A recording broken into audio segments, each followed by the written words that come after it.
¿Qué tal? ¿Cómo están? Muy buenos días con todos los que ya se habían conectado, con los que recién se conectan. Y bueno, darles la bienvenida al curso oficialmente de Mecánica de Sólidos. Mi voz les resultará familiar de repente en los videos. Mi nombre es Pedro Flores. Yo soy de Perú. Y bueno, para comentarles un poquito experiencia, ¿no? Trabajé, ya vengo trabajando con el método de elementos finitos y haciendo investigación incluso a nivel numérico desde el 2012. 12 fue la primera vez que me involucré, ya casi tengo 10 años eh, involucrándome con estos temas numéricos, el tema de elementos finitos y todo. Actualmente soy candidato a doctor por la Pontificia Universidad Católica del Perú y mi rama de investigación va en algo que se llama el subestructuramiento, que es una técnica de elementos finitos para resolver problemas dinámicos muy grandes. Bien, entonces voy a compartir mi pantalla para comenzar aquí. Y bueno, esta es la primera de 3 clases interactivas que tenemos. Este posgrado es así, es de esta manera, ¿no? Tienen clases básicamente asíncronas, tienen todo el material asíncrono a su disposición semana a semana, y tenemos sesiones síncronas. Y esto se repite para todo, este es el formato de todo el posgrado. Así que reserven o reserven con anticipación, ¿no? Los días que les van a indicar acerca de las clases. Si bien la asistencia no es completamente obligatoria, es altamente recomendable. Este es un formato que vamos a seguir, ¿sí? Que vamos a seguir en general. Lo primero que hacemos, y se va a hacer una constante en todas las clases interactivas, lo primero que hacemos es resolver dudas, preguntas acerca de la primera semana del curso. Y luego vamos a dar una breve revisión de lo que hemos visto y cómo ese contenido se aplica en la simulación. Vamos a resolver algunas preguntas del cuestionario, ¿sí? Vamos a resolver algunas preguntas del cuestionario y vamos a ver un ejemplo de aplicación. Que no, este ejemplo de aplicación no siempre tiene que ver con el uso del software, ¿sí? Sino más bien con los conceptos que hemos visto y cómo se aplican en cualquier software de elementos finitos. Vamos a usar la herramienta ANSYS, pero también por ahí vamos a usar alguna otra herramienta. La idea de este curso no es solamente prepararlos teóricamente en el uso de la herramienta, sino también si es que las empresas, las instituciones donde trabajan con otras herramientas de elementos finitos, ya sea COMSOL, ya sea Abacus o cualquier otra, tengan la capacidad teórica de poder usar esas herramientas sin ningún problema. Sí, por eso es que el curso no se basa únicamente en ANSYS. Muy bien, entonces, cualquier otra consulta me la dicen en cualquier momento, no hay ningún problema. O sea, digamos, estamos cerrando este espacio de dudas grandes, ¿no? Ahora ya básicamente voy a hacer un pequeño monólogo en cuanto a la breve revisión. Voy a hacer una breve revisión de la importancia de lo que hemos estudiado en la simulación, cómo impacta esto en la simulación, que es lo que al final nos interesa, ¿no? Pero cualquier pregunta, cualquier consulta también me la pueden hacer en cualquier momento, ¿no? Bien, lo que hemos estudiado es primero la naturaleza de la resistencia, ¿no? O del análisis de falla en todo caso, que es como ingenieros estructurales lo que a veces nos va a interesar, ¿no? O sea, podemos analizar, diseñar algo muy bonito, pero al final todo se resuelve en, ¿va a cumplir su función? Y para que cumpla su función, evidentemente hay algunas cosas que tenemos que tener claras. Por ejemplo, en cuanto a resistencia, ¿esto va a fallar? ¿No va a fallar? ¿No? ¿Va a fallar? ¿No va a fallar? Y acá involucramos lo que es, por ejemplo, el factor de seguridad. Factor de seguridad. Involucramos todo lo que es fatiga, por ejemplo. Se va a fatigar, ¿no? Va a fatigar. Va a haber por ahí alguna cosa un poco rara. También, estabilidad. Eso es estable. Esto no es estable. Acá viene un fenómeno muy interesante que es el pandeo. Pandeo de columnas. Y también viene lo que es colapso de cilindros. Colapso de cilindros, ¿no? En cuanto a durabilidad, aquí entra un poquito lo que es fatiga, por ejemplo, lo que es mecánica de fractura, que me parece, sí tienen un curso de mecánica de fractura, ¿no? Fatiga, mecánica de fractura. Son dos cosas muy relacionadas, pero una de ellas tiene que ver con los efectos globales de por qué es que las cosas fallan muchas veces muy por debajo de su esfuerzo de fluencia, muy por debajo de sus límites de resistencia en laboratorio, ¿no? A veces fallan y fue porque repitió muchas veces la misma carga. Y lo otro, mecánica de fractura, más bien tiene que ver con, bueno, vaya, apareció una grieta. Esa grieta es peligrosa, esa grieta va a expandirse, está bien, está controlada, y esas pequeñas grietas pueden causar problemas, de repente algunos tienen algo de experiencia. Les cuento un poco, esto me pasó hace un par de meses también, me llamaron a las 11:30 de la noche. Estaban fabricando unos riding rings, ¿no? Los que trabajan con molinos de bolas o con secadores, están muy familiarizados con esto. Son riding rings. Tenía más o menos 4 metros de diámetro y eso estaba siendo fabricado en una fundición. Se iba a ir sobre un secador, o iba a apoyar un secador que estaba a 3.000 metros sobre el nivel del mar. Y me llamaron a las 11:30 de la noche y me dijeron, ¿saben qué? ¿Saben qué? Hemos encontrado fisuras. Había salido del proceso de fundición, parece que no había tenido un enfriamiento adecuado y habían aparecido un montón de fisuras. Entonces me dijeron, ¿cuáles sí, cuáles no? ¿Cuáles van, cuáles no van? ¿Cuáles son aceptables, cuáles no? Entonces le digo, mira, lo primero que necesitas es alguien que haga un análisis por partículas magnéticas, por líquidos penetrantes, para ver si es que solamente estas son las de la superficie o hay adentro. Ya, listo. Al día siguiente, 8 de la mañana, estaba el equipo ahí. Hicieron partículas magnéticas, líquidos penetrantes y había una, que estoy viéndolo de planta, ¿no? Pero digamos, era así, esto casi tenía creo que unos 300 milímetros, sí, 300 milímetros de espesor, ¿no? Y habían algunas fisuras que habían aparecido en el interior que eran bastante largas, ¿no? Algunas tenían, ahí había una, recuerdo que en el interior tenía 100 milímetros, o sea, 100 milímetros, o sea, ya un tercio de la llanta se había comido, ¿no? Entonces, ¿qué es lo que se hizo? Se estimó cuál era el tamaño de las fisuras más comprometedoras y se hizo un análisis en simulación para determinar si estas fisuras eran importantes o no. Resultó que sí, algunas eran bastante importantes y que no quedaba otra que repararlas. Había que repararlas. Y lo que hicieron, primero fue comenzar a reparar las más pequeñas y cometieron un error. El error no estuvo en cuáles repararon, ni tanto en el procedimiento mismo de reparación. El error que cometieron fue que dejaron esto al aire libre. Acá teníamos 20 grados centígrados por esas épocas.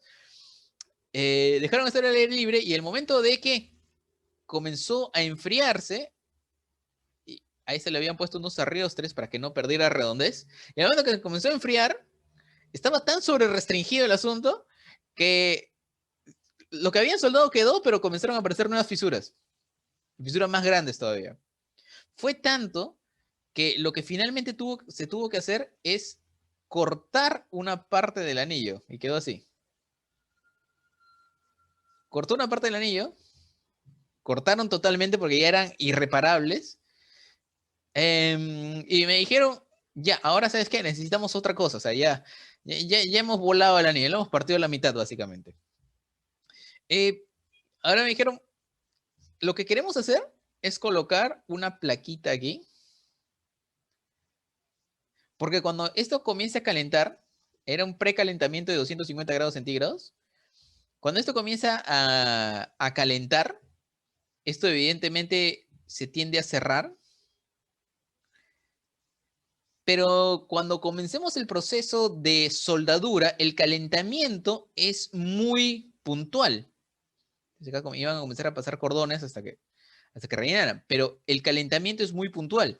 El resto del anillo va a enfriar y va a expandirse. De lo que primero que querían hacer era colocar una plaquita aquí, colocar una placa que aguantara digamos, bueno, había una dilatación térmica, había un cierre, controlar esa apertura. Y me dijeron, ¿cuánta fuerza hay? ¿Cuánta fuerza hay ahí? Claro, evidentemente, con los arreostres y con todo, pues esto era difícil de calcular a mano. Ahí es donde entraron los métodos computacionales. Se calculó esta plaquita, se le dio un factor de seguridad 2, me parece, no había mucho espacio tampoco para darle un factor de seguridad. Se soldó y encima de esto se soldó y se rellenó todo y la plaquita quedó ahí como cuando uno rompe un hueso y le colocan una placa de metal, así quedó la rueda. Y ya. Entonces, ¿cuál era el inconveniente? El inconveniente no era ni en resistencia ni en factor de seguridad, ¿sí? Ni tampoco era fatiga. O sea, las dos cumplían. El riesgo estaba justamente acá. El riesgo estaba que con el uso, estas fisuras se iban a comenzar a expandir. Iba a provocar una falla catastrófica, ¿no? Imagínense que durante operación falle esa rueda de 4 metros de diámetro. Y eso sería sumamente catastrófico para el equipo, ¿no? Entonces, un claro ejemplo de cuando la resistencia y cuando los parámetros de resistencia pueden ser óptimos, cuando los parámetros de estabilidad también son óptimos, pero cuando la durabilidad, digamos, cala en los factores que hay que tener en cuenta para un diseño. Esto fue un trabajo muy reciente y bueno, que costó básicamente una semana de simulación, una semana de full simulación. Como les digo, recibí llamadas 11:30 de la noche, apareció otra fisura y apareció otra y toda la madrugada trabajaban y levanté el día siguiente y habían 10, 15 fisuras más. Entonces, vean cómo se aplican los métodos computacionales para resolver esta clase de problemas. Fue una consultoría muy bonita, de mucho aprendizaje. Y con eso también les quiero decir que la gran mayoría de conocimiento que van a adquirir, lo van a adquirir en este curso, sí, pero la gran mayoría lo van a adquirir afuera, como decimos aquí, en la cancha jugando, ahí vamos a adquirir el conocimiento. Y yo les digo, cuando estuve, todo el tiempo que estuve en ESS, eh, eh, hice entrenamientos para diversas empresas, para diversas universidades, con diverso tipo de usuarios. Y yo les digo desde ya, no hay ninguna institución que use el software de la misma manera que otra. Todos han recibido el mismo curso introductorio, todos reciben los mismos cursos, pero no hay ninguna que la use igual que otra. Todos encuentran, digamos, su espacio de aplicación muy específico y tienen su manera muy particular de usar el software. Y no duden que este también va a ser su caso si es que se dedican a este, digamos, este rubro de la simulación. Entonces, estos son conocimientos y en realidad todo el posgrado son conocimientos, digamos, que cimentan una base muy fuerte sobre la cual ustedes van a construir en base a su experiencia, en base a los casos que vengan, en caso a lo que tengan que resolver. Y siempre tienen que tener en cuenta estos factores, resistencia, estabilidad, durabilidad. Y hay otro factor que también es bastante importante, ¿cuál es la rigidez? En cuanto a que todos habremos visto estructuras que resisten muy bien, pero que se deforman demasiado. Entonces la deformación es vital. Una vez estaba en una sustentación, con el comentario, soy profesor también en la universidad, y estaba en una sustentación y alguien había diseñado un pórtico, ¿no? Un pórtico para levantar algunas cargas. Y bien, y habían hecho todo el análisis de resistencia. Todo se basa en el análisis de resistencia, muy bien, está en un factor de seguridad 1.5, etcétera, ¿no? Y no sé por qué, o sea, no sé por qué, esto tenía unos 2,5 metros, me parece. Y no sé por qué, me pareció que esta barra no estaba exactamente acá, estaba acá, como que lo habían puesto muy pegada al apoyo. Pero bueno, según ellos todo cuadraba, todo resistía muy bien, ¿no? Y cuando vino el momento de las preguntas, yo dije, ¿te has fijado cuánto deforma? Me dijeron, no, pero lo podemos verificar rápidamente con el software. Le digo, ¿pero lo has verificado? No, pero lo podemos verificar rápidamente. A ver, verifícalo. Tenía en su laptop, menos mal, el software. Hicimos una corrida muy rápido. Y el software botaba que era 1 metro de deformación. Y eso es clásico, eso es clásico, eso es clásico. O sea, uno a veces está muy enfocado en la resistencia, en la estabilidad, en la durabilidad, está muy enfocado en que ya no hayan fisuras, en que si hay fisuras están controladas, en que todo sea estable, en que no falla pandeo, que tenga un buen factor de seguridad, la afluencia, la fatiga, etcétera. Pero cuando vemos en la rigidez, es una lágrima la rigidez, ¿no? Entonces, primero la deformación y segundo el tema de vibraciones. Tema de vibración es muy importante. Ustedes van a tener cursos en dinámica estructural, donde van a ver este tema de las vibraciones de una manera bastante profunda en cuanto a análisis modal, análisis armónico, análisis de espectro de frecuencia y análisis de vibraciones aleatorias. Y van a ver que la rigidez juega un papel muy importante junto con la masa y el amortiguamiento para definir un sistema dinámico y para definir la respuesta de un sistema dinámico. Tenemos muchos problemas en vibraciones en máquinas, muchos problemas en vibraciones en máquinas y en equipos bastante grandes. Aquí una de las empresas que más vende maquinaria pesada aquí en Perú se llama Ferreiros. Es una empresa representante de CAT, y a veces se les presenta algunos problemas de operación de vibración, tienen una vibración excesiva. Y bueno, están tratando de resolver esto con el tema numérico. Es muy poderoso el tema numérico en cuanto a vibraciones, puesto que son fenómenos bastante complicados bastante complicados de evaluar. Y porque, en general, los métodos analíticos que estamos estudiando en este curso nos sirven para darnos una idea de qué es lo que sucede. Pero si es que nosotros queremos un análisis mucho más detallado, mucho más detallado, entonces los métodos analíticos se quedan un poco cortos, ¿no? ¿Y a qué me refiero? ¿A qué me refiero con eso? Yo justamente acá tengo un... Uy, caray. Ya vi que metí, como por acá, como decimos por acá, metí la pata acá. Voy simplemente a resetear la simulación. No se preocupen, esto no está diseñado para que... Este ejercicio para que me sigan exactamente lo que estoy haciendo. En cuanto al uso del software, ya vendrá, así que no hay problema, no se desesperen, ya vendrá. Y de hecho, pues va a ser su dolor de cabeza, porque van a tener que hacer un trabajo final con este software, ¿no?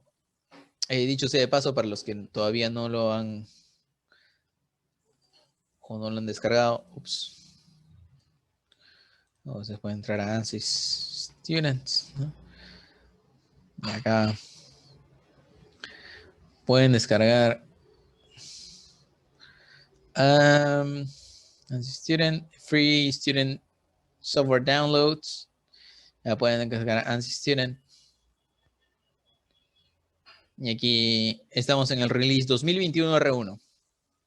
2021 R1. Y esto me causa un poco de nostalgia porque cuando yo comencé a trabajar con elementos finitos, la versión 2014 estaba nueva. Y ya ha pasado bastante tiempo. Ha pasado bastante tiempo. Y ha tenido muchas mejoras eso. Muchísimas mejoras.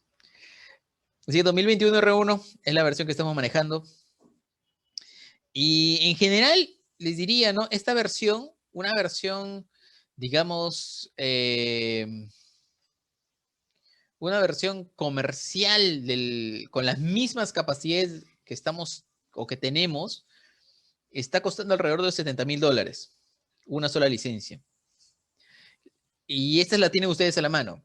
La única digamos, limitación que tienen con estas licencias estudiantiles que ustedes van a adquirir es cuanto al número de nodos y el número de elementos. 32.000 nodos o 32.000 elementos. Y de repente no les debería decir esto, pero esta versión en particular tiene un bug. Y el bug es que parece que alguien metió la pata en ANSYS y no configuró bien las licencias estudiantiles. Porque generalmente aquí sale ANSYS Teaching Introductory y aquí me sale ANSYS Mechanical Enterprise. Es como si tuviera la versión completa. Y de hecho ya he hecho varias pruebas y supero los 32.000 nodos por bastante. ¿Eh? Supero en 70.000, en 140.000 nodos. Entonces digamos que estamos, no sé si con un poco de suerte o, o aprovechen en dejar la versión rápido antes de que alguien se dé cuenta de que metió la pata. Pero bueno, en general, esta versión debería tener un límite de 32.000 nodos o elementos. De repente ya lo corrigieron, no lo sé, pero aquí la otra vez me sorprendí porque metí la pata y corrí una simulación con mucho más nodos, elementos y corrió. Y digo, esto no debió pasar. Pero bueno, entonces, ¿a qué me refiero con el detalle? Me refiero a esto, ¿no? Acá le estoy generando algo que se llama la malla. Es una discretización matemática y vaya que lo van a ver, vaya que van a tener serios problemas con esto, serios problemas con la malla. Esta es una malla súper burda, bastante mala, por así decirlo, pero me va a servir para ejemplificar lo que quiero decir. No quiero sobrecargar mi computadora tampoco. Voy a poner una fuerza aquí. Una fuerza y voy a poner una magnitud. Voy a poner una magnitud de 100 newton de repente. Aquí también voy a cambiar un poco el espesor. Es una simulación bidimensional. Y acá voy a colocar voy a estabilizar un poquito la solución con esto. Ya está. Vamos a ver. Uy, caray. Ya vi que acá fue. Ya, listo. Ahora sí, ahí voy a mostrarles un poquito de qué estoy hablando con esto, que con los modelos ideales me va muy bien en el momento de describir de repente analíticamente lo que está sucediendo, pero cuando vamos al detalle mismo de lo que está pasando, pues ahí es donde vamos a cojear en los métodos analíticos, ¿no? Claro, si no, no existieran métodos computacionales. De verdad, no existieran métodos computacionales. Bien, ahí está. Entonces, esto es lo que quería. Todo esto que estoy haciendo lo van a aprender a hacer y más. Van a aprender a leer el cuadro que hace un momento apareció. Y esto es a lo que me refiero. Los métodos analíticos, tal como los estamos viendo, me ayudan a predecir este esfuerzo de acá. 0.44 megapascales. Es muy difícil que un método analítico me dé estos esfuerzos acá. Es muy difícil. Ahí tenemos que usar teoría de elasticidad, etcétera, para describir cuáles son los esfuerzos en un agujero que es alado por una fuerza axial. Entonces, acá la complejidad analítica es enorme. Esto está resuelto solamente en libros de elasticidad. Tipo Timoshenko, hay otro libro en español, de un profesor español, Luis Ortiz Berrocal, ya me acordé, de elasticidad, donde resuelven este tipo de problemas. Pero hay que resolver ecuaciones diferenciales muy avanzadas, muy difíciles, y además, básicamente de manera numérica. Entonces, esta es la gran ventaja de los métodos numéricos. La ventaja de los métodos numéricos es que nos da al detalle lo que sucede. Nos da al detalle. Y claro, la pregunta es, la gran pregunta viene en que, ¿cómo sabemos? Claro, o sea, en esta parte bien, ¿no? En esta parte bien, esto lo puedo predecir incluso, está bastante bien, pero ¿cómo sabemos que me está dando un resultado correcto en esta zona? ¿Cómo sabemos que la distribución de esfuerzos es la correcta? si es que no tengo a la mano un método para, para verificarlo. Entonces, lo primero que tengo que verificar es con mi intuición. Con mi intuición. Es decir, bueno, espero al menos que el esfuerzo en esta zona sea mayor al que hay en esta zona, porque acá hay menos área resistente. ¿Lo es?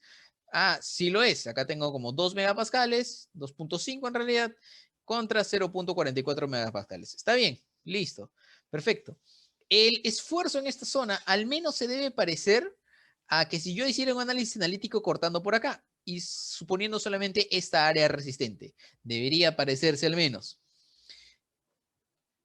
Y ya, entonces, tengo una intuición de cómo debe salir el problema. Si es que los esfuerzos estuvieran de repente concentrados justo acá, justo acá, y esta parte azul de repente estuviera roja, diría, aquí hay algo mal, ¿no? Porque, o sea, no deberían estarse concentrando aquí.